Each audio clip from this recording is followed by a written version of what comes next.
സ്വർഗസ്ഥനായ പിതാവേ, അവിടുത്തെ രാജ്യം വരേണമേ.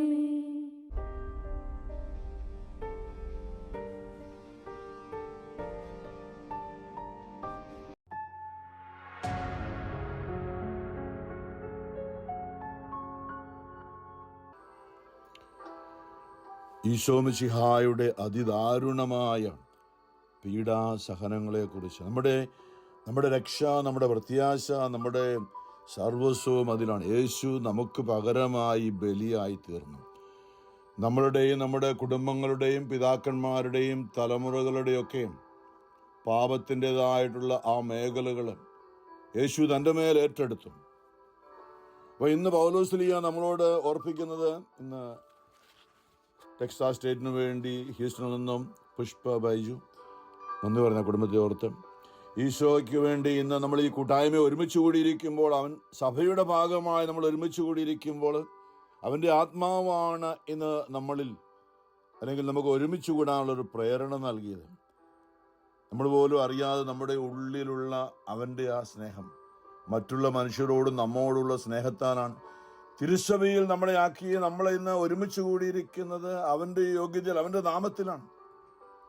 ഇന്ന് ഒന്നാമത്തെ വായനയിൽ എഫേസുസിന് പൗലോസ്ലീഹ എഴുതിയ ലേഖനം 2-ാമത്തെ അധ്യായം 11 തൊട്ടാണ് പറഞ്ഞത്, എല്ലാവരും ക്രിസ്തുവിൽ ഒന്ന്. പണ്ട് നമ്മൾ പാപികളായിരുന്നു, അല്ലെ വിജാതീയരായിരുന്നു, അല്ലെ നമ്മൾ ദൈവത്തെ അറിയാത്തവരായിരുന്നു, അല്ലെ നമ്മുടെ ദുശീലങ്ങൾ വെച്ച് നമ്മളെ അല്ലെ മദ്യപാനിയായിരുന്നു, അല്ലെ ലഹരിക്ക് അടിമകളായിരുന്നു, അല്ലെ നമ്മൾ ജഡിക പാപങ്ങളിൽ അകപ്പെട്ട് നടന്ന പാപത്തിന് അടിമകളായ പല രീതിയിൽ നമ്മൾ വിളിക്കപ്പെട്ടിരുന്നതായിരുന്നു. മറ്റു പലരും നമ്മളെക്കുറിച്ച് അങ്ങനെ പറഞ്ഞിരുന്നു, വെറും അസൂയക്കാരാണ്, വഴക്കുണ്ടാക്കുന്നവരാണ്, അല്ല അവരുടെ അടുക്കാൻ കൊള്ളത്തില്ല എന്നൊക്കെയാണ് നമ്മളെ കുറിച്ച് പലരും പറഞ്ഞിരുന്നത് പണ്ട്. പൗലോസ് പറയാണ്, നിങ്ങൾ ശരീരം കൊണ്ട് വിജാതീയരായിരുന്നപ്പോൾ ശരീരത്തിൽ കൈകൊണ്ട് പരിച്ഛേദനം ചെയ്യപ്പെട്ടവർ. അന്ന് ഗലാത്യ സഭയിലൊക്കെ പ്രശ്നമായിരുന്നല്ലേ, യഹൂദര് ക്രിസ്ത്യാനികളായത് അവർ പരിച്ഛേദനം ചെയ്യപ്പെട്ടാണ്. യഹൂദര് 8 ദിവസം പ്രായമാകുമ്പോൾ കുഞ്ഞുനാളിൽ അവർക്ക് പരിച്ഛേദനം നടത്തുന്നുണ്ട്. യഹൂദരായിത്തീരുന്നത് അങ്ങനെയാണ്. അത് രക്തം ചിന്തുന്ന ഒരു അടയാളമാണ്. പരിഹാരം അല്ലെങ്കിൽ യഹൂദനായി തീരാൻ 8 ദിവസം പ്രായമായ ഒരു ആൺകുട്ടിയെ പരിച്ഛേദനം ചെയ്യണം. ഇതായിരുന്നു അവരുടെ നിയമം. അപ്പൊ ആദ്യമായി ക്രിസ്ത്യാനികളായവരെല്ലാം ജെറുസലേമിലുള്ള യഹൂദരായിരുന്നു. അപ്പോൾ ഈ യഹൂദരായവര് വന്ന് പറഞ്ഞുകൊണ്ടിരുന്ന വിജാതീയര്, പൗലോസ് വിജാതീയരുടെ അപ്പസ്തോലൻ എന്ന് അറിയപ്പെടും. നമുക്കറിയാം, അങ്ങ് ദൂരെ അറേബ്യയിലേക്ക് ഞാൻ പോയി, വിജാതീയരുടെ അടുക്കിലേക്ക് എന്നെ ദൈവം അയച്ചു എന്നൊക്കെ പൗലോസ് പറഞ്ഞു. അപ്പോൾ അവിടെ വന്ന് യേശുക്രിസ്തുവിനെ കുറിച്ച് വചനം പറഞ്ഞപ്പോൾ, യേശുക്രിസ്തു നിങ്ങളുടെ പാപങ്ങൾക്ക് വേണ്ടി പരിഹാരബലി, അവൻ നിങ്ങൾക്ക് വേണ്ടി രക്തം ചിന്തി, അതുകൊണ്ട് നിങ്ങളിനിയും പരിച്ഛേദനൊന്നും സ്വീകരിക്കേണ്ട, നിങ്ങൾ അവന്റെ നാമത്തിൽ ജ്ഞാനസ്നാനം സ്വീകരിച്ചാൽ മതി, നിങ്ങളുടെ പാപത്തിന് പരിഹാരം കിട്ടും, നിങ്ങൾ ദൈവമക്കളാകും. യഹൂദനാകേണ്ട ആവശ്യമില്ല. നിങ്ങൾ ദൈവമക്കളാകാൻ, നിങ്ങൾ ക്രിസ്ത്യാനികളല്ല, ദൈവമക്കളാകുന്ന യേശു ക്രിസ്തുവിലാണ്. ദൈവത്തിന്റെ ഏകജാതനായ യേശു ക്രിസ്തുവിന്റെ നാമത്തിൽ ഞങ്ങൾ ജ്ഞാനസ്നാനം സ്വീകരിച്ചാൽ അവൻ കാൽവരിയിൽ നിങ്ങൾക്ക് വേണ്ടി പരിഹാരം ചെയ്തതുകൊണ്ട് നിങ്ങളിനി യഹൂദനാകേണ്ട ആവശ്യമില്ല. നിങ്ങൾ യേശുവിന്റെ നാമത്തിൽ അവൻ നിങ്ങൾക്ക് വേണ്ടി ചിന്തിയ പരിശുദ്ധമായ രക്തത്തിന്റെ യോഗ്യതയാൽ, നിങ്ങൾക്ക് വേണ്ടി സഹിച്ച സകല യോഗ്യതയാൽ നിങ്ങൾ വിശുദ്ധീകരിക്കപ്പെട്ടിരിക്കുന്നു.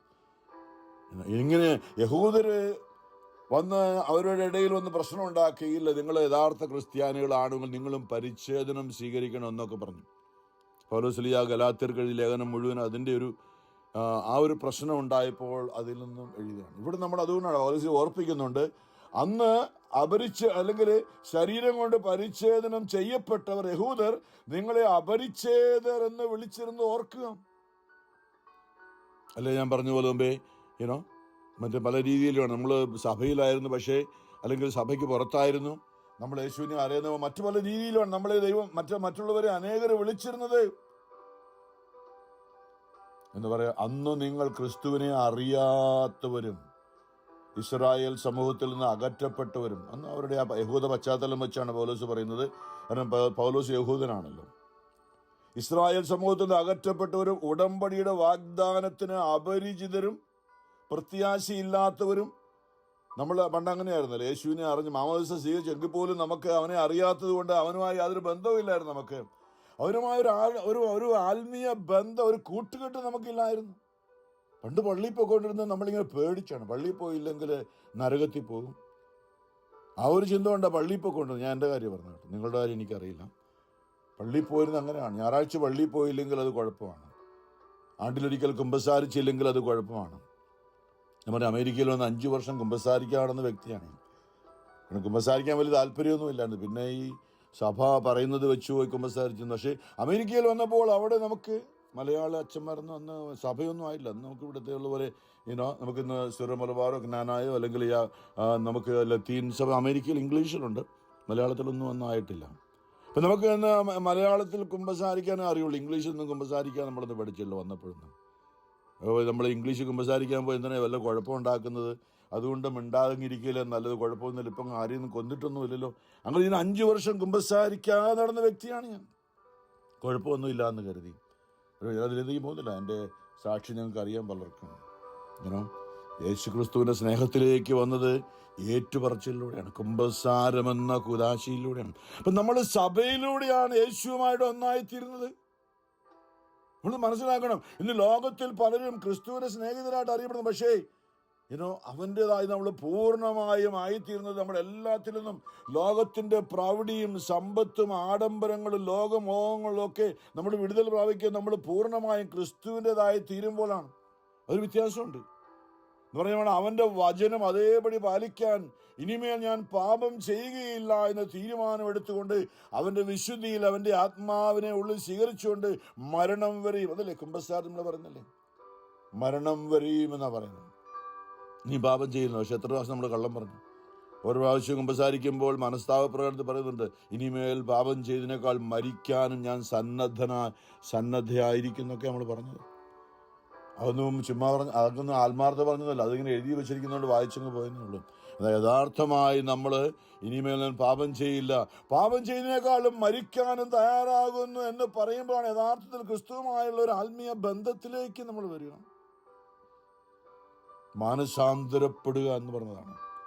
ക്രിസ്തുവിനെ പ്രതി ഞാനിനിയും പാപം ചെയ്യത്തില്ല, വിശുദ്ധി ജീവിക്കുന്നുള്ള തീരുമാനം സാഹചര്യം എന്നും ആകട്ടെ. അപ്പോൾ ഇന്ന് പൗലോസ് നമ്മൾ ഓർപ്പിക്കുന്നത്, നമ്മൾ പുറത്തായിരുന്നു, ക്രിസ്ത്യാനി ആയിരുന്നു, നമ്മൾ മാംസ സ്വീകരിച്ചവരായിരുന്നു. പക്ഷെ ക്രിസ്തുവുമായ ഒരു ആത്മീയ ബന്ധം നമുക്കുണ്ടായിരുന്നില്ല. പൗലോസ് പറയാണ്, ലോകത്തിൽ ദൈവവിശ്വാസം ഇല്ലാത്തവരുമായിരുന്നു എന്ന കാര്യം അനുസ്മരിക്കാം. എന്നാൽ ഒരിക്കൽ വിദൂരസ്ഥരായിരുന്ന നിങ്ങളിപ്പോൾ യേശു ക്രിസ്തുവിൽ അവൻ്റെ രക്തം വഴി സമീപസ്ഥമായിരിക്കുന്നു. അവൻ കാൽവരിയിൽ നമുക്ക് വേണ്ടി, നമ്മൾ ഇന്നലെയൊക്കെ ചിന്തിച്ചതില് നമുക്ക് ദൈവസന്നിധിയിൽ നിൽക്കുവാനുള്ള യോഗ്യതയില്ല, നമ്മൾ പാപികളായിരുന്നുകൊണ്ട് യേശു നമ്മളെ അവൻ്റെ ഉള്ളിലേക്ക് അങ്ങ് കയറ്റി. നമ്മൾ ഈ നേച്ചർ പ്രോഗ്രാം ഞാൻ കണ്ടിട്ടുണ്ട്. ചില മീനുകളൊക്കെ അതിൻ്റെ കുഞ്ഞുങ്ങളെ സംരക്ഷിക്കുന്നത് എങ്ങനെയാണെന്നറിയാം? നമ്മൾ കണ്ടാൽ പറയുന്നത്, വലിയ മീൻ വായങ്ങ് ഇവിടെ നീ കുഞ്ഞുങ്ങളെല്ലാം വായിക്കാതെ, വെള്ളമുണ്ട്, ആ വെള്ളത്തിൽ അത് വായിക്കാത്തവിടം കയറ്റിയിട്ട് വായങ്ങ് അടയ്ക്കും. എന്താണെന്നറിയോ? മറ്റുള്ള മീനുകൾ അല്ലെങ്കിൽ ഈ മീനിൻ്റെ കുഞ്ഞുങ്ങളെ തിന്നാൻ ആരെങ്കിലും വരുമ്പോൾ ഈ മീൻ, തള്ളമീൻ വാ തുറന്നിട്ട് ഈ കുഞ്ഞുങ്ങളെല്ലാം വായിക്കാത്തേക്ക്, അതെല്ലാം എന്നറിയാം. കോഴി തൻ്റെ കുഞ്ഞുങ്ങളെ ചിറകിൻ കീഴിൽ ചേർക്കുന്നത് പോലെ ഈശോ പറഞ്ഞ വാക്കാണ്. നമ്മളെ യേശു തൻ്റെ ഉള്ളിലേക്ക് കയറ്റി. സാത്താൻ നമ്മളെ ആക്രമിക്കാതിരിക്കാൻ, നമ്മൾ നരകത്തിൽ പോകാൻ സാധ്യതയുള്ളവർ, ദൈവപുത്രനായ ദൈവത്തിന് ഏറ്റവും പ്രിയപ്പെട്ടവനായ ഇവൻ എൻ്റെ പ്രിയപുത്രനാകുന്നു, ഇവനിൽ ഞാൻ പ്രസാദിച്ചിരിക്കുന്നു എന്ന് ദൈവം പറഞ്ഞ യേശു ക്രിസ്തു നമ്മളെ അവൻ്റെ ആത്മാവിൻ്റെ ഉള്ളിലാക്കി. നമ്മളത് അറിയണം. കഴിഞ്ഞ ചിന്തിച്ച യോഹന്നാൻ 14:20 അല്ലേ, നിങ്ങൾ ആ ദിവസം അറിയും ഞാൻ പിതാവിൻ്റെ ഉള്ളിൽ, എന്ന് പറഞ്ഞാൽ പിതാവിൻ്റെ ഹൃദയത്തിൻ്റെ ഉള്ളിലാണ് ഞാൻ, പിതാവിൻ്റെ സ്നേഹമാണ് ഞാൻ. അത്രമാത്രം സ്നേഹമാണ് പിതാവിന് എന്നോട്. ഞാൻ പിതാവിൻ്റെ ഉള്ളിലും, അർത്ഥമാണ് നിങ്ങൾ എൻ്റെ ഉള്ളിലും, നിങ്ങൾ എൻ്റെ ഉള്ളിലും എന്ന് പറഞ്ഞാ ഞാൻ നിങ്ങളുടെ ഉള്ളിലും. നോക്കണം, നമ്മളെ യേശു ദൈവമക്കളാക്കി ദൈവസന്നിധി നിൽക്കുവാനുള്ള യോഗ്യത അവൻ്റെ ഉള്ളിലേക്ക്, അല്ലെ നാം പാപികളായിരിക്കെ ക്രിസ്തു നമ്മളെ സ്നേഹിച്ചു. നമ്മൾ പണ്ട് എന്തൊക്കെ പേർ ഞാൻ പറഞ്ഞതുപോലെ ആ അവസ്ഥയിൽ അവൻ നമ്മളെ സ്നേഹിച്ചു. നമ്മുടെ ഉള്ളിൽ അവനെ അറിയാതെ പോയപ്പോൾ തിന്മ പലപ്പോൾ നമ്മളെ ആക്രമിച്ചു. അവൻ്റെ ഉള്ളിലാണ് നാം എന്നുള്ളൊരു ബോധ്യമില്ലാതെ നമ്മൾ ലോകത്തിൽ പോയപ്പോൾ തിന്മ നമ്മളെ പല രീതിയിൽ ആക്രമിച്ചു. എന്നാൽ അവൻ എന്താ പറയുക, നമുക്കന്ന് സമാധാനമൊന്നും ഇല്ലായിരുന്നു.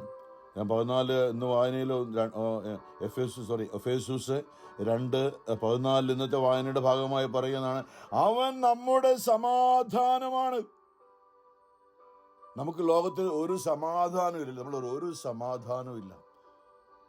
നമ്മൾ അവൻ്റെ ഉള്ളിലാകുമ്പോഴാണ് നമുക്ക് സമാധാനം. കാരണം അവനാണ് ദൈവപുത്രൻ, അവനാണ് സമാധാനം. അവൻ നമ്മുടെ സമാധാനം, യേശു നമ്മുടെ സമാധാനമാണ്. അതെ.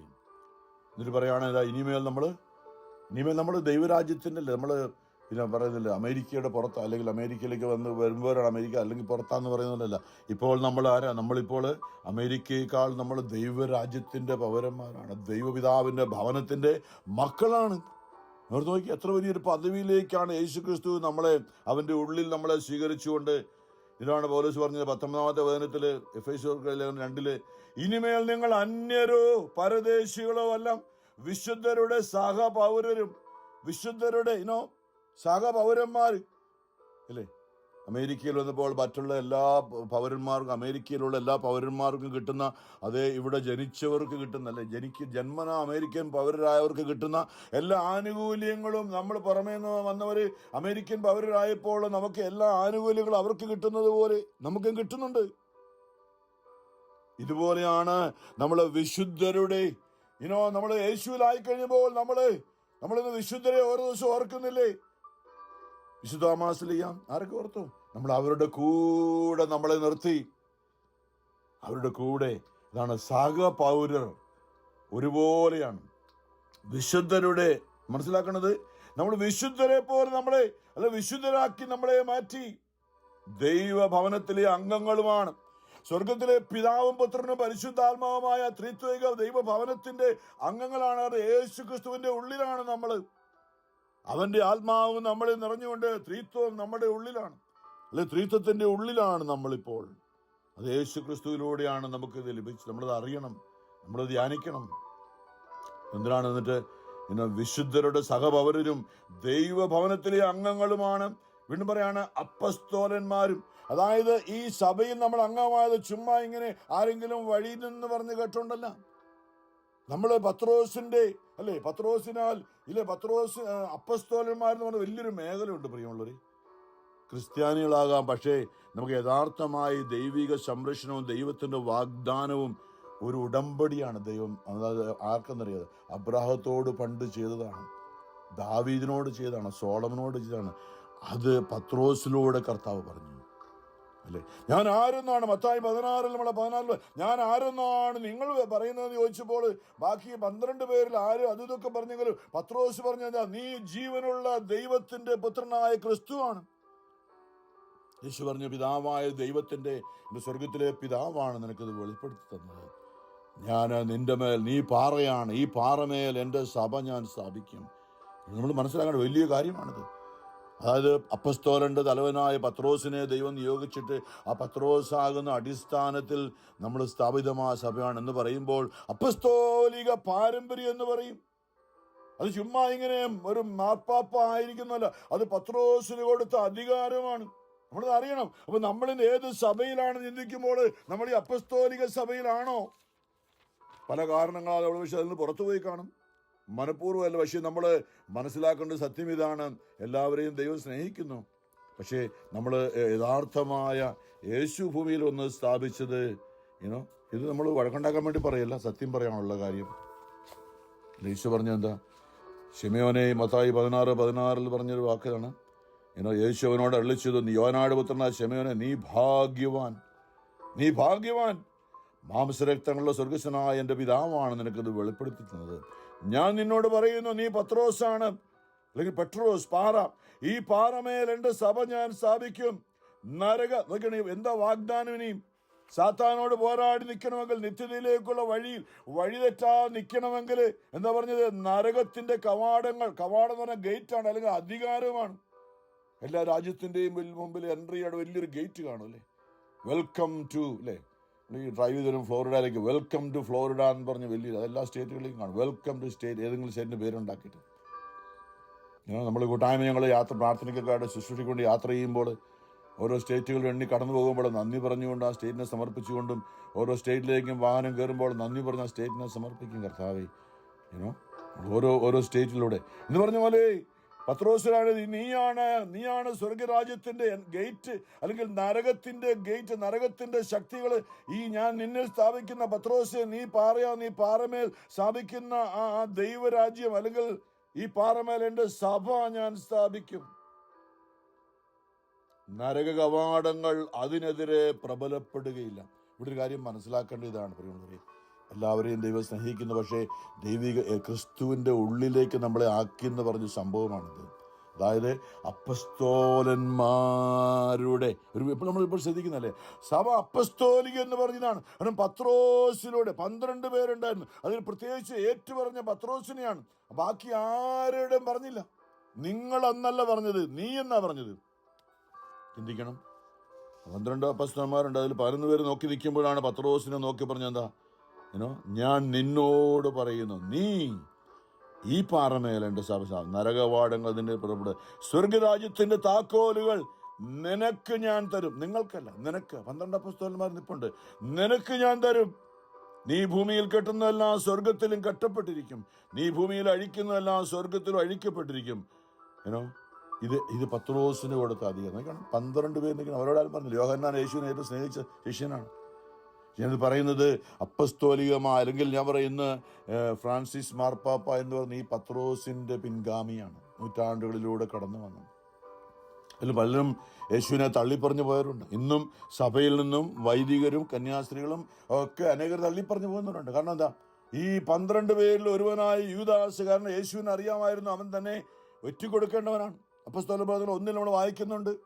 അവൻ അതിൽ പങ്കാളിയായിരുന്നു. പക്ഷേ അവർ യേശുവിനെ പണത്തിനു വേണ്ടി, ഇന്ന് ലോകത്തിൽ പണത്തിനു വേണ്ടിയാണ് പലരും ഈ സഭയൊക്കെ വിട്ടുപോകുന്നത്. ഇതിനകത്ത് നിന്നിട്ട് വലിയ പ്രയോജനമൊന്നുമില്ല. ഒരു കത്തോലിക്ക പുരോഹിതനാണെങ്കിൽ സ്വന്തമായിട്ടൊന്നും കാര്യമായിട്ട് യഥാർത്ഥത്തിൽ നിൽക്കുവാണെങ്കിൽ അത് എല്ലാം സഭയുടേതാണ്, ക്രിസ്തുവിന് വേണ്ടിയാണ്. അതിനാ പലരും അത് വിട്ടുപോകും. കാരണം എന്താ, നമുക്ക് സ്വന്തമായിട്ടൊന്നും സമ്പാദിക്കാൻ പറ്റത്തില്ല അധികമൊന്നും ഈ കത്തോലിക്ക വൈദികന് പുരോഹിതനായിട്ടിരിക്കുകയാണെങ്കിൽ എന്ന് പറയുന്നത് മനസ്സിലാക്കാൻ വേണ്ടി പറയുന്നത്. അപ്പോൾ നമ്മളിന്ന് മനസ്സിലാക്കേണ്ടത് ഈ അപ്പസ്തോലികമായ പ്രബോധനത്തിലാണോ നമ്മളത് ചിന്തിക്കണം. എന്ന് പറഞ്ഞാൽ നമ്മൾ നരകത്തിനെതിരെ പോരാടുന്നത് അപ്പസ്തോലികമായ, കാരണം പത്രോസിനാണ് പറഞ്ഞത് നരകത്തിന് കവാടങ്ങൾ പത്രോസിലൂടെ സ്ഥാപിച്ച സഭയുടെ, അതാണ് ഇത് പറഞ്ഞത്. കത്തോലിക്ക സഭ മറ്റുള്ളവരെ എല്ലാം ഇന്ന് ഒന്നിപ്പിക്കാൻ മാർപ്പാപ്പ അങ്ങേറ്റം ശ്രമിക്കുന്നുണ്ട് എല്ലാ രീതിയിലും. നമ്മളാരെയും തള്ളിക്കളയുന്നില്ല. ഇത് വലിയൊരു മേഖലയാണ്. നമ്മൾ ഈ പെന്തക്കോസ്തായ്ക്ക് സഭ ഉണ്ടാകാനായിട്ട് അവിടെ കൂടിയിരുന്നപ്പോൾ ഇന്ന് അല്ലേ കത്തോലിക്ക സഭ എന്ന് ഞാൻ പറയുന്നത്, കത്തോലിക്ക സഭയിൽ പരിശുദ്ധ അമ്മയ്ക്ക് കൊടുത്തിരിക്കുന്ന ഒരു സ്ഥാനമുണ്ട്. വെളിപാട് 12 അത് നമ്മൾ വ്യക്തമായി മനസ്സിലാകും പറയുമ്പോൾ. അതിലേക്കൊന്നും പോകുന്നില്ല ഇപ്പോൾ. അതായത് സാത്താനെതിരെ പോരാടുന്ന, അല്ലെ 33 പറഞ്ഞു, നിനക്കും സ്ത്രീക്കുമെതിരെ ഞാൻ ശത്രുത ഉളവാക്കുന്നു പറഞ്ഞ ആ സ്ത്രീയുമായി ബന്ധപ്പെട്ടാണ് സഭ നിൽക്കുന്നത് ഭൂമിയിൽ.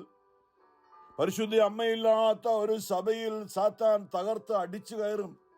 പരിശുദ്ധ അമ്മ, അത് ഇതാ നിന്റെ അമ്മ എന്ന് പറയും. കുരിശിന്റെ ചുവട്ടിൽ യേശു അത് യോഹന്നാനെ ഏൽപ്പിച്ചു പറയുമ്പോൾ അധികാരം അല്ലെങ്കിൽ നേതൃത്വം പത്രോസിനാണെങ്കിൽ യോഹന്നാനെയും ചേർത്ത് നിർത്തിക്കൊണ്ട് അമ്മയിലൂടെ ഇതാ നിന്റെ അമ്മ എന്ന് പറഞ്ഞ സഭയുടെ ഭാഗമായി. കാരണം ആ യോഹന്നാൻ കുരിശിന്റെ ചുവട്ടിൽ നിന്നൊരു അപ്പസ്തോലനാണ്. സഹനത്തിന്റെ നിറവിൽ പത്രോസിനെ തലവനായി തിരഞ്ഞെടുത്തെങ്കിലും ആ സഹനത്തിലൂടെ നിന്നപ്പോൾ പത്രോസ് പലപ്പോഴും പതറിപ്പോയി. പക്ഷേ ഒരു കാര്യം പത്രോസിനോട് ഈശോ പറഞ്ഞായിരുന്നു, എന്താ, സാത്താൻ നിന്നെ ഗോതമ്പ് പാരുന്നുള്ള പാറ്റാൻ ഉദ്യമിച്ചു. ലൂക്ക 22 നമ്മൾ വായിക്കുന്നുണ്ട്. സാത്താൻ നിന്നെ ഗോതമ്പ് പാറ്റാൻ ഉദ്യമിച്ചു, എന്നാൽ നിന്റെ വിശ്വാസം നഷ്ടപ്പെടാതിരിക്കാൻ ഞാൻ നിനക്ക് വേണ്ടി പ്രാർത്ഥിച്ചു. നീ തിരികെ വന്ന് നിന്റെ സഹോദരരെ ശക്തിപ്പെടുത്തണം. ഈ ഭൂമിയിൽ നിന്ന് ലോകത്തിൽ ക്രിസ്ത്യാനികളെ ചേർത്ത് നിർത്താനുള്ള വലിയൊരു ദൗത്യം പത്രോസിനുണ്ട്. ഞാൻ നിന്നെ അറിയുന്നില്ല എന്ന് തള്ളിപ്പറഞ്ഞ പത്രോസാണ്. നമ്മൾ കാണുന്നുണ്ട് യോഹന്നാന്റെ ഏറ്റവും 21 അധ്യായത്തിൽ ആ തിബേരിയോസ് കടൽ തീരത്ത് പത്രോസുമായിട്ട് ഒറ്റയ്ക്ക് നിൽക്കണം. ബാക്കി എല്ലാവരും പടകിലും മീനൊക്കെ ആയിട്ട് 7 പേരുണ്ട്. അതിൽ അവർ വരുമ്പോഴത്തേക്കും ഈ പത്രോസ്, അത് യോഹന്നാൻ യേശു ആണെന്ന് പറഞ്ഞ് പത്രോസ് വെള്ളത്തിൽ നിന്ന് എടുത്തിയാടി ഒറ്റയ്ക്ക് പോവുകയാണ് യേശുവിൻ്റെ അടുത്തേക്ക്. എല്ലാവരും വരുന്നതിന് മുമ്പ് അവനവൻ്റെ പാദങ്ങളിൽ തൻ്റെ ജീവിതം അടിയറ വെച്ചുകൊണ്ട്, നീ ഇവരെക്കാൾ അധികമായി എന്നെ സ്നേഹിക്കുന്നു, തിരിച്ചു വരികയായിരുന്നു. അവന് പറ്റിയ വീഴ്ചകളൊക്കെ, അതായത് സഭയുടെ തലവനായി കർത്താവ് തിരഞ്ഞെടുത്ത പത്രോസിനെ കർത്താവ് മാറ്റിയില്ല. ഇന്നും അങ്ങനെയാണ്, അതിന് മാറ്റമൊന്നുമില്ല. പലരും തെറ്റിപ്പോയി. പക്ഷേ കർത്താവ് പറഞ്ഞെന്താ, നീ തിരികെ വന്ന് നിന്റെ സഹോദരരെ ശക്തിപ്പെടുത്തണം. എന്ന് പറഞ്ഞാൽ സഭയുടെ നേതൃത്വത്തെ ശക്തിപ്പെടുത്തണം. നമുക്കറിയാം, ഈ 2024 നമ്മൾ നിൽക്കുമ്പോൾ പോലും ഇന്നും കത്തോലിക്കാ സഭ ശക്തമായി ലോകത്ത് നിൽക്കുകയാണ്. ഏറ്റവും വലിയ നന്മയ്ക്ക് വേണ്ടി നിൽക്കുകയാണ്. നമ്മൾ പറയുമ്പോൾ മറ്റാരും ഞാൻ താഴ്ത്തിക്കെട്ടി പറയല്ല, സാത്താനെതിരെയുള്ള പോരാട്ടമാണിത്, വേറൊന്നുമല്ല. അതിനകത്ത് പിടിച്ചു നിൽക്കാൻ നമുക്ക് സഭയോടുള്ള ഒരു വലിയ ബന്ധം, ഒരു ആത്മീയ ബന്ധമാണ് പറഞ്ഞപോലെ. അതുപോലെ നമുക്കറിയാം, ഈ അപ്പസ്തോലന്മാരുടെ കൂട്ടായ്മയിലാണ് പരിശുദ്ധാത്മാവ് നിറഞ്ഞത്. അപ്പസ്തോല പ്രവർത്തനങ്ങളിൽ 1-ാമത്തെ അധ്യായത്തിൽ വായിക്കുന്നത് അവിടെ പരിശുദ്ധ അമ്മയുണ്ടായിരുന്നു. അപ്പൊ സഭയിൽ പരിശുദ്ധ അമ്മ വേണോ? ചിലർ പറഞ്ഞാൽ അതിൻ്റെ ആവശ്യമൊന്നുമില്ല അമ്മ. പക്ഷെ നമ്മൾ വായിക്കുന്നുണ്ട്, യേശുവിൻ്റെ മരണവും ഉത്ഥാനവും കഴിഞ്ഞ് യേശു സ്വർഗാരോഹണം ചെയ്ത് പോയി കഴിഞ്ഞ് അവിടെയെല്ലാം പരിശുദ്ധ അമ്മ കൂടെ ഉണ്ട്. യേശുവിൻ്റെ കുരിശിൻ്റെ ചുവട്ടിൽ നിന്ന് പരിശുദ്ധ അമ്മയാണ്. കുരിശിൻ്റെ വഴിയെ പോലെ പരിശുദ്ധ അമ്മയാണ്. അവൻ്റെ സഹനത്തിൽ, അവൻ്റെ സഹനത്തിലും വചനം പൂർത്തിയാക്കിയത് പരിശുദ്ധ അമ്മയാണ്. അപ്പോൾ കത്തോലിക്കാ സഭ ഇന്നും പരിശുദ്ധ അമ്മയെ ചേർത്ത് നിർത്തിയിരിക്കുന്നത് അതുകൊണ്ടാണ്. കർത്താവിൻ്റെ ഇഷ്ടമാണ് ഇത്. അപ്പസ്തോല പ്രവർത്തനങ്ങൾ 1-ാമത്തെ അധ്യായത്തിൽ നമ്മൾ വായിക്കുന്നുണ്ട്, പരിശുദ്ധാത്മ അഭിഷേകത്തിന് വേണ്ടി സഭ പ്രാർത്ഥിച്ച് ഒരുമിച്ച് കൂടുമ്പോൾ പരിശുദ്ധ അമ്മയാണ് അവർക്ക് നേതൃത്വം കൊടുത്തത്. ഇവർ ഏക മനസ്സോടെ യേശുവിൻ്റെ അമ്മയായ, അല്ലെ, മറ്റാരുടെയും പേരൊക്കെ പറഞ്ഞിട്ട് ആരുടെ നേതൃത്വത്തിലാണ്? പത്രോസിന്റെ നേതൃത്വത്തിലാന്നല്ല പറയുന്നത്. ഇവിടെ നേതൃത്വം കൊടുക്കുന്ന പരിശുദ്ധ അമ്മയാണ്. ഇവർ ഏക മനസ്സോടെ യേശുവിൻ്റെ അമ്മയായ മറിയത്തോടും മറ്റു സ്ത്രീകളോടും, അപ്പസ്തോലന്മാരുടെ പേരൊക്കെ പറഞ്ഞിട്ടാണ് പറഞ്ഞത്, ഇവർ ഏക മനസ്സോടെ യേശുവിൻ്റെ അമ്മയായ മറിയത്തോടും മറ്റു സ്ത്രീകളോടും അവൻ്റെ സഹോദരരോടൊപ്പം ആ കർത്താവിൻ്റെ കൂട്ടായ്മ. യേശുവിന് വേറെ സഹോദരങ്ങളൊന്നുമില്ല. അതോർത്തം ചുമ്മാ ഈ ബന്ധുക്കളെയൊക്കെ അന്ന് സഹോദരങ്ങൾ എന്നാണ് വിളിച്ചിരുന്നത്. അപ്പസ്തോലന്മാരെ പോലും സഹോദരൻ, എൻ്റെ സഹോദരോട് നീ പറയണമെന്നാണ് മഗ്ദലന മറിയത്തോട് ഈശോ പറഞ്ഞത്, എന്നിട്ട് അപ്പസ്തോലന്മാരെ കുറിച്ച്. അപ്പോൾ ആ ഒരു പൊതുവായ വാക്ക് സഹോദരൻ എന്ന് പറയുമ്പോൾ അമ്മയുടെ ഉദരത്തിൽ പറഞ്ഞ ആ രീതിയിലല്ല കാണേണ്ടത്. ഇവിടെ സഹോദരൻ, നമ്മൾ ബ്രദർ എന്നൊക്കെ ഇന്ന് വിളിക്കുന്ന പോലെയാണ്. നമ്മൾ യേശുക്രിസ്തുവിൽ സഹോദരങ്ങളാണ് വേണ്ടത്. അപ്പോൾ മറ്റു സ്ത്രീകളോടും അമ്മയാണ്. അപ്പം ഞാൻ പറഞ്ഞു വന്നതാണ്, അവിടെ അന്ന് യൂദാസിൽ നിന്ന് പുറത്തുപോയി എന്ന് പറയുന്നുണ്ട്. അനേകർ ഇന്ന് സഭയിൽ നിന്ന് പുറത്തു പോയിട്ടുണ്ട്. അവിടെ തന്നെ പത്രോസ് പറയുന്നുണ്ട്, യേശുവിനെ പിടിക്കാൻ വന്നവർക്ക് നേതൃത്വം നൽകി യൂദാസിനെ കുറിച്ച് ദാവീദ് വഴി പരിശുദ്ധാത്മാവ് അരുളിച്ചെയ്തത് വചനം പൂർത്തിയാകേണ്ടിയിരുന്നു. അവൻ നമ്മിൽ ഒരുവനായി എണ്ണപ്പെടുകയും ഈ ശുശ്രൂഷയിൽ അവന് ഭാഗഭാഗത്വം ലഭിക്കുകയും ചെയ്തിരുന്നു. എന്നാൽ അവൻ തൻ്റെ ദുഷ്കർമ്മത്തിൻ്റെ പ്രതിഫലം കണ്ട് ഒരു പറമ്പ് വാങ്ങി. സ്വർഗരാജ്യത്തിന് പകരം പറമ്പ് വാങ്ങാൻ പോയി. 30 വെള്ളിക്കാശ് അത് ദേവാലയത്തിൽ വലിച്ചെറിഞ്ഞത് അവർ പറമ്പ്. പ്രിയമുള്ളവർ, നമ്മളിത് മനസ്സിലാക്കണം. ലോകത്തിൻ്റെതായ മോഹങ്ങൾ നമ്മളെ വീഴ്ത്താൻ ശ്രമിക്കുമ്പോൾ അവിടെയാണ് പത്രോസ് ജീവൻ ബലിയായ കർത്താവിന് വേണ്ടി തല കീഴായിട്ട് ക്രൂശിക്കപ്പെടാനായിട്ട് ജീവൻ അർപ്പിച്ച പത്രോസ്, സഭയുടെ തല. ആ പത്രോസിൻ്റെ പിൻഗാമിയാണെന്ന് ഫ്രാൻസിസ് മാർപ്പാപ്പ.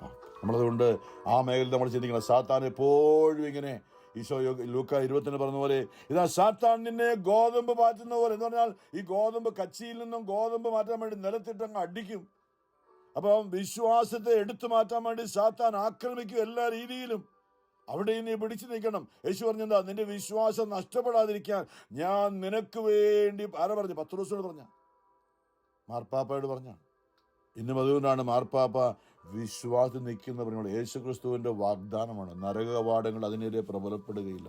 അപ്പോൾ നമ്മൾ ആദിമ സഭയിൽ അവർ എങ്ങനെയായിരുന്നു? അപ്പസ്തോല പ്രവർത്തനങ്ങളുടെ ആരംഭത്തിൽ നമുക്കറിയാം, അവർ 1-ാമത്തെ അധ്യായത്തിൽ വീണ്ടും നമ്മൾ അപ്പസ്തോല പ്രവർത്തനങ്ങൾ 3-ാമത്തെ അധ്യായത്തിൽ 2 വരുമ്പോൾ എങ്ങനെയാണ് പറഞ്ഞത്? അവർ ആദ്യകാല പരിശുദ്ധാത്മാവിനെ സ്വീകരിച്ച് അവർ 3000 പേരോളം അന്ന് അവിടെ കൂടി. അപ്പസ്തോലർ 2:41 വായിക്കുന്നുണ്ട്. അവർ ഒരുമിച്ച് കൂടിയിരുന്നപ്പോൾ അവർ അപ്പസ്തോലന്മാരുടെ പ്രബോധനം, അനേക പ്രബോധനങ്ങൾ നടക്കുന്നുണ്ട് ലോകത്തിൽ യേശുവിനെ കുറിച്ച്. പക്ഷെ പത്രോസിന്റെ പ്രബോധനം അത് പ്രധാനപ്പെട്ടതായിരുന്നു. അവർ ആ കൂടായിരുന്ന ക്രിസ്ത്യാനികൾ എന്ന് പറയുന്നവർ ആദ്യം യേശുക്രിസ്തു വിശ്വസിച്ചത് കൂടിയിരുന്ന എവിടെയായിരുന്നു? അവർ അപ്പസ്തോലന്മാരുടെ പ്രബോധനം. അതാണ് ഞാൻ പറഞ്ഞത്, ഇന്നും അപ്പസ്തോലന്മാരുടെ തലവനായ പത്രോസിന്റെ പിൻഗാമിയായ മാർപ്പാപ്പായുടെ പ്രബോധനത്തിലാണോ നമ്മൾ? ഇല്ലെങ്കിൽ നമ്മൾ നരക കവാടങ്ങൾക്കെതിരെ നമുക്ക് പിടിച്ചു നിൽക്കാൻ പറ്റില്ല. ഉള്ള കാര്യം ഞാൻ പറയാം. നമുക്ക് വലിയ അഭിഷേകമൊക്കെ ഉണ്ട്, പിശാചിനെ ബന്ധിക്കുന്ന ബെഷ്ടെന്നൊക്കെ പറയാം, പക്ഷെ അത് വാക്കിലേ ഉള്ളൂ, അത് പോകുന്നില്ല. അവൻ നമ്മളെ അടിച്ച് തകർക്കുകയാണ്, നമ്മളെ തകർത്ത് വീഴാണ്. അപ്പോൾ ഇത് യേശു ക്രിസ്തു പറഞ്ഞൊരു വലിയ ഉടമ്പടിയുണ്ട്, ഒരു എഗ്രിമെൻ്റ് ആണിത്. അവർ എന്താ ചെയ്തത്? അപ്പോസ്തലൻ 1:41 പറയണം, വചനം ശ്രവിച്ചവർ, സ്നാനം സ്വീകരിച്ചവർ, സഭയിലായവർ. ഇത് സ്നാനം സ്വീകരിച്ചത് എന്ന് പറയുമ്പോൾ അന്ന് മുതിർന്നവരാണ്. ഓർത്ത് വയ്ക്കണം. യേശുവിനെ അറിയാത്തവർ ആദ്യമായിട്ട് പത്രോസൊക്കെ വചനം പ്രസംഗിച്ചപ്പോൾ മുതിർന്നവരാണ്. അതുകൊണ്ടാണ് ആ മുതിർന്നവർ മാനസാന്തരപ്പെട്ട്, അതുകൊണ്ടാണ് പോലും വിശ്വസിച്ച് സ്നാനം സ്വീകരിക്കണമെന്ന് പറഞ്ഞിരിക്കുന്നത്. കാരണം എന്താ? ആദ്യമായി ഈ സ്നാനം സ്വീകരിച്ച് വചനം കേൾക്കാൻ വന്നവരെല്ലാം മുതിർന്നവരായിരുന്നു. അവർ ജഡികരായ ലോകത്ത് ജീവിച്ചവർ കർത്താവിനെ കുറിച്ച് കേട്ടപ്പോൾ നിങ്ങളുടെ പാവങ്ങൾക്ക് വേണ്ടി യേശു മരിച്ചു എന്ന് പറഞ്ഞപ്പോൾ അവർ അനുദപിക്കണം, യേശു ക്രിസ്തുവിൽ വിശ്വസിക്കണം, യേശു അവർക്ക് വേണ്ടി മരിച്ചു എന്ന് വിശ്വസിക്കണം. അവർ പാപം ചെയ്തവരായതുകൊണ്ടാണ്. അവർ അനുദപിച്ചുകൊണ്ട്, അവർ പാപങ്ങളെ ഏറ്റുപറഞ്ഞുകൊണ്ട് ജ്ഞാനസ്നാനം സ്വീകരിച്ചു. എന്നാൽ നമുക്കറിയാം അവരുടെയൊക്കെ കുഞ്ഞുങ്ങൾക്ക് എന്താ, അന്ന് അവരുടെ കൂടെ ഉണ്ടായിരുന്ന കൊച്ചു കുഞ്ഞുങ്ങളല്ലേ, 8 ദിവസം പ്രായമായ കുഞ്ഞുങ്ങളൊക്കെ എന്താ പാപം ചെയ്തിരിക്കുന്നത്? അവർക്ക് ജ്ഞാനസ്നാനം നൽകുക. കാരണം അവർക്ക് ഏറ്റുപറയാൻ, എൻ്റെ പിഴ എന്ന് ഏറ്റുപറയാൻ 8 ദിവസം പ്രായമായ ഒരു കുഞ്ഞിനെ പരിച്ഛേദം ചെയ്ത് യഹൂദനാക്കുന്നത് പോലെ 8 ദിവസം പ്രായമായ ഒരു കുഞ്ഞിനെ എൻ്റെ പിഴ എന്ന് പറയാൻ സ്വന്തമായ ഒരു പാപവും ഇല്ല. കുഞ്ഞിന് ഉള്ള പാപം ആദ്യ മാതാപിതാക്കളിലൂടെ, ആദ്യത്തിലൂടെ, അവ്വായിലൂടെ കടന്നു വന്ന അല്ലെ ആ ജന്മഭാവം എന്ന് പറയുന്നതാണ്. അത് യേശു ക്രിസ്തുവിലേക്ക് ആ കുഞ്ഞിനെ നമ്മൾ വിശ്വാസമാണ് വന്ന് ചോദിക്കുന്നത്. അപ്പനും സഭയിൽ നിന്നും ചോദിക്കുന്നില്ല, അപ്പനോടും അമ്മയോടും ചോദിക്കും, നിങ്ങൾ എന്താഗ്രഹിക്കും? ഞങ്ങൾ ഈ കുഞ്ഞിനെ മാമോദീസ മുക്കാൻ യേശുവിന്റെ സഭയിലേക്ക് ചേർക്കാൻ ആഗ്രഹിക്കുന്നുവെന്ന് ആ കുഞ്ഞിന് വേണ്ടി മാതാപിതാക്കൾ പറഞ്ഞിട്ടാണ് 8 മാസം. സ്വന്തമായിട്ട് ആ കുഞ്ഞിനൊന്നും ഏറ്റുപറയാനുള്ള പാപമൊന്നും 8 ദിവസം പ്രായമായ കുഞ്ഞ്. അതാണ് നമ്മൾ ശിശുസ്നാനമൊക്കെ ഇന്നും സഭയിൽ നമ്മൾ മനസ്സിലാക്കേണ്ടത്. ഞാനത് പറയുന്നത് ചില കാര്യങ്ങൾ നമുക്ക് അറിയില്ലാത്തതുകൊണ്ടാണ്. അറിയില്ലെങ്കിൽ സാത്താൻ നമ്മളെ വഞ്ചിക്കും. അവിടെ അവരെന്തായിരുന്നു? അപ്പസ്തോലന്മാരുടെ പ്രബോധനം, കൂട്ടായ്മ, അപ്പം മുറിക്കൽ, ഇത് പ്രധാനപ്പെട്ട കാര്യമാണ്. അപ്പം മുറിക്കലുണ്ടോ നിങ്ങൾക്ക്? വിശുദ്ധ കുർബാനയാണ് അപ്പം മുറിക്കൽ. ഇത് അപ്പം മുറിക്കൽ എന്ന് പലർക്കും വേറൊരു നമുക്ക് കടയിൽ പോയി വേണേ ലൂലു മാളിൽ പോയി ഒരു അപ്പം മേടിച്ചുകൊണ്ട് വന്നിട്ട് അത് മുറിച്ച്, അല്ലെങ്കിൽ നമ്മൾ കോസ്കോയിൽ പോയി അല്ലെങ്കിൽ അവിടെ പോയി മേടിച്ചൊരു അപ്പം മുറിച്ചിട്ട് അത് എൻ്റെ ഓർമ്മയ്ക്കായി ഇവനത് പറഞ്ഞിരുന്നു എന്ന് പറഞ്ഞ് പ്രാർത്ഥിക്കുന്ന ഒരു പ്രാർത്ഥനയൊന്നും അല്ലിത്. നമ്മൾ മനസ്സിലാക്കണം, ഇത് അപ്പസ്തോലന്മാരുടെ പ്രബോധനം. അപ്പം മുറിക്കൽ എന്ന് പറയുമ്പോൾ പൗലോസ് അതേക്കുറിച്ച് വ്യക്തമായി പഠിപ്പിച്ചത് 1 കൊരിന്തോസ് 11 എന്താ അവിടെ ചെയ്തതെന്ന് പൗലോസ് പറയാണ്. കർത്താവിൽ നിന്ന് എനിക്ക് ലഭിച്ചതും ഞാൻ നിങ്ങളെ ഭരമേൽപ്പിച്ചതുമായ കാര്യം ഇതാണ്, കർത്താവായ യേശു താൻ ഒറ്റക്കെടുക്കപ്പെട്ട രാത്രിയിൽ അപ്പമെടുത്ത്, ഒരു ഗോതമ്പപ്പം എടുത്ത് കൃതജ്ഞത, ഞാൻ പറയും നമ്മുടെ പ്രതീകമാണ്. അപ്പം നമ്മുടെ ജീവിതത്തിന്റെ പ്രതീകമാണ് അല്ലെ, മണ്ണിൽ നിന്നും എടുക്കപ്പെട്ട fruit of the world and work of the human hand എന്നാണ് ഇംഗ്ലീഷിൽ നമ്മൾ ലത്തീൻ കുർബാനയിൽ ശ്രദ്ധിക്കുകയാണെങ്കിൽ. ഈ മണ്ണിൽ നിന്നും വളർന്നു വന്ന ഗോതമ്പ് ചെടിയിലെ ലോകത്തിന്റെ സകല വളം എന്ന് പറഞ്ഞാൽ എന്താ? സകല മാലിന്യങ്ങളാണ് വളം. അത് വലിച്ചെടുത്ത ഒരു ഗോതമ്പ് ചെടി വളർന്ന് അതിൽ നിന്നുണ്ടായ ഒരു അപ്പമാണിത്. എൻ്റെ നിങ്ങളുടെ ലോകത്തിൽ നിന്ന് വലിച്ചെടുത്ത പാപമാലിന്യങ്ങൾ നിറഞ്ഞ ഒരു ജീവിതം നമ്മൾ ആ അപ്പത്തോട് ചേർത്ത് കാഴ്ചവെക്കുമ്പോൾ നമ്മൾ ചെയ്യണം. അതാണ് ആ പ്രതീകം. അപ്പം അതുപോലെ തന്നെ വീഞ്ഞും, അതും ലോകത്തിൻ്റെ മാലിന്യങ്ങൾ വലിച്ചെടുത്ത, മണ്ണിൽ നിന്നും മാലിന്യങ്ങൾ വലിച്ചെടുത്ത ഒരു ചെടി, അല്ലെങ്കിൽ മുന്തിരിച്ചെടി വളർന്ന ആ മുന്തിരിയിലുണ്ടായ ഫലം, ആ മുന്തിരിച്ചെടിയുടെ ചാരെടുത്താണ്, അതാണ് സമർപ്പിക്കുന്നത്. എൻ്റെ നിങ്ങളുടെ അന്തസത്ത ലോകത്തിൽ നിന്നും കിട്ടിയ സകല മാലിന്യങ്ങളും സകല അശുദ്ധി നാമായിരിക്കുന്ന അവസ്ഥയിൽ ആ വീഞ്ഞിനോട് ചേർത്ത് നമ്മൾ സമർപ്പിക്കുകയാണ്. കുർബാനയിൽ നമ്മൾ ചെയ്യുന്നു. എന്നിട്ട് പറഞ്ഞു, ഇത് നിങ്ങൾ അപ്പമെടുത്തിട്ട് പറഞ്ഞു, ഇത് നിങ്ങൾക്ക് വേണ്ടിയുള്ള എൻ്റെ ശരീരം ആണ്. ഞാൻ പറയുമ്പോൾ ഓർപ്പിച്ചിട്ടുണ്ട്, നമ്മൾ സമയത്തിൻ്റെ കുറവുകൊണ്ട് ഞാനത് പറഞ്ഞത്. അതായത് സാത്താൻ അറിയാം യേശു എന്ത് പറഞ്ഞാലും അത് അങ്ങനെ ആയിത്തീരുമെന്ന്. മരുഭൂമിയിൽ യേശുവിനോട് സാത്താൻ പറഞ്ഞ എന്താ? നിനക്ക് ഈ കല്ലുകളോട് അപ്പമായി തീരാൻ പറയുക, അത് അപ്പമായി തീരും, നല്ല രുചിയുള്ള അപ്പമായി തീരും. നീ എന്തിനാ താഴെ പോയി 40 ദിവസമായ മലയുടെ മുകളിൽ മരുഭൂമിയിൽ ഭക്ഷണമൊന്നും കഴിക്കാതെ ഇങ്ങനെ വിശന്നിരിക്കുകയാണ്? നീ ദൈവപുത്രനല്ലേ? നീ പറഞ്ഞാൽ അത് സംഭവിക്കും. നീ എന്തിനാ താഴെ പോയി? നീ അമ്മയോട് പറഞ്ഞു, അമ്മയ്ക്ക് എന്ത് ബുദ്ധിമുട്ട്, നടന്ന് അവിടെ ചെന്ന് അമ്മ ഞാൻ വന്നു അപ്പം ഉണ്ടാക്കി തരണമെന്ന് പറയേണ്ട ആവശ്യമില്ല. നിനക്ക് ഈ കല്ലുകളോട് അപ്പമായി തീരാൻ പറഞ്ഞാൽ അത് അപ്പമായി തീരും എന്ന് പറയുന്നത് സാത്താൻ അറിയാം. അവൻ പറഞ്ഞാൽ അതുപോലെ സംഭവിക്കുന്നത്. കാരണം യോഹന്നാനിൽ പറയുന്നുണ്ട്, അവൻ വചനം മാംസമായി, എല്ലാം അവനിലൂടെ ഉണ്ടായി, ഒന്നും അവനെ കൂടാതെ ഉണ്ടായിട്ടില്ല, എല്ലാം അവന്റെ വചനത്താൽ ഉരുവാക്കുക. അവൻ പറഞ്ഞതുപോലെ സംഭവിച്ചാണ് ഈ കാണുന്ന പ്രപഞ്ചം മുഴുവനും. സാത്താൻ അറിയാം, നമുക്കറിയത്തില്ലാത്ത. നമുക്കൊരു അപ്പം എടുത്തുകൊണ്ട് യേശു പറഞ്ഞതാ ഇതെന്റെ ശരീരമാണ് എന്ന് പറയുമ്പോൾ അവൻ ശരീരം ആത്മാവാണ്. യഥാർത്ഥത്തിൽ ത്രിത്വിക ദൈവം ആത്മാവാണ്. ആത്മീയമായിട്ട് അവന്റെ ശരീരമായതാണ് കൂദാശ, ട്രാൻസബ്സ്റ്റൻഷിയേഷൻ. കണ്ടാൽ അപ്പമാണ്, രുചിച്ചാൽ അപ്പത്തിൻ്റെയാണ്. പക്ഷേ അവൻ യഥാർത്ഥത്തിൽ കർത്താവിൻ്റെ ശരീരം, കർത്താവിൻ്റെ സാന്നിധ്യം, രക്തമെടുത്ത് വീഞ്ഞെടുത്തുകൊണ്ട് അത് തന്നെ പറഞ്ഞു ഇതെൻ്റെ രക്തമാകുന്നു, നിങ്ങൾക്ക് വേണ്ടി ചിന്തപ്പെടും. നമ്മൾ മനസ്സിലാക്കണം, അതായത് യേശു ക്രിസ്തുവിന്റെ ഉത്ഥാനം ചെയ്ത ജീവിക്കുന്ന ആത്മീയ സാന്നിധ്യമാണ് കൂദാശ, വിശുദ്ധ കുർബാന. അനേക യേശുക്രിസ്തു വിശ്വസിക്കുന്ന അനേക സഭകൾ അത് വിശ്വസിക്കുന്നില്ല. അവർ പറഞ്ഞത് എൻ്റെ ഓർമ്മയ്ക്കായി ചെയ്യും. കാരണം എന്താ? അവൻ മരിച്ചുയർത്തി കഴിഞ്ഞപ്പോൾ പിന്നെ അവന് ശരീരമില്ല. ഓർമ്മയിലാണ് അവനെ കൊണ്ടിരുന്നത്. വിശ്വാസത്തിൻ്റെ ഒരു മേഖലയാണ് പറയുന്നത്. ഇതെൻ്റെ ശരീരമാണെന്ന് പറഞ്ഞപ്പോൾ അവൻ പറഞ്ഞതുപോലെ സംഭവിച്ചു. അവൻ്റെ ആത്മീയ ശരീരമായി ഒരു കൂദാശയായി അവൻ രൂപപ്പെട്ട് നിൽക്കുകയാണ്. ഇന്ന് ലോകത്ത് നമ്മളിപ്പോൾ സംസാരിക്കുമ്പോൾ നമ്മളുടെ ഇടയിൽ നിന്ന് വ്യാപരിക്കുന്ന, ആത്മീയമായി വ്യാപരിക്കുന്ന യേശു ഒരു ശരീരമാണ്. ഈ ഭൂമിയിൽ ജീവനുള്ള ഒരു ശരീരമാണ്. എല്ലാ അധികാരവുമുള്ള ശരീരമാണ് യേശു. നമ്മൾ വിശ്വസിക്കണം. പരിശുദ്ധ അമ്മ, വിശുദ്ധ കുർബാന, ഇത് രണ്ടുമാണ് കത്തോലിക്ക സഭയുടെ സാത്താനെതിരെയുള്ള ആയുധങ്ങളിൽ. വിശുദ്ധ ഡോൺ ബോസ്കോയ്ക്കുണ്ടായ ദർശനത്തിൽ നമ്മൾ കണ്ടില്ല, സഭയ്ക്കെതിരെ ആക്രമണം ഉണ്ടായപ്പോൾ കടലിന്റെ നടുവിൽ നിന്ന് 2 തൂണുകൾ ഉയർന്നു വന്നു. ഒരു തൂണിന്റെ മുകളിൽ വിശുദ്ധ കുർബാന, മറ്റൊരു തൂണിന് മുകളിൽ പരിശുദ്ധ അമ്മയുടെ ആ സാന്നിധ്യം, ഒരു വ്യക്തിയായ അമ്മ നിൽക്കുകയാണ്. ഈ 2 തൂണുകളുടെ ഇടയിലേക്ക് മാർപ്പാപ്പ കൊണ്ട് ആ കപ്പൽ കൊണ്ട് അതിൻ്റെ ഇടയ്ക്ക് കൊണ്ട് നങ്കൂരമിട്ട് ഉറപ്പിക്കുന്നതായിട്ടാണ് ഡോൺ ബോസ്കോയുടെ ദർശനം. എന്ന് പറയുമ്പോൾ സാത്താൻ ആക്രമിക്കുമ്പോൾ സഭ നിലനിൽക്കുന്നത് പരിശുദ്ധ അമ്മയും വിശുദ്ധ കുർബാനയിലുള്ള യേശുവിന്റെ സാന്നിധ്യത്തിലുമാണ് സഭ എന്ന് നിലനിൽക്കുന്നത്. ഞാനതിനെ കത്തോലിക്ക സഭ എന്ന് വിളിക്കും. കാരണം അത് ഈ 2 കാര്യങ്ങൾ ഉൾക്കൊണ്ടതാണ്. പൂർണ്ണമായിട്ടും നമുക്ക് സമർപ്പിക്കാൻ പ്രിയമുള്ളവരെ. നമ്മളിന്ന് അന്യരല്ല, പരദേശികളല്ല, നമ്മൾ ദൈവമക്കളാണ്. അവൻ നമ്മുടെ സമാധാനമാണ്. ദിവ്യകാരുണ്യ ഈശോയ്ക്ക്, പരിശുദ്ധ പരമാ ദിവ്യകാരുണ്യ നാഥനായ ഈശോയ്ക്ക് എന്നേരവും ആരാധനയും സ്തുതിയും പുകഴ്ചയും ഉണ്ടായിരിക്കട്ടെ.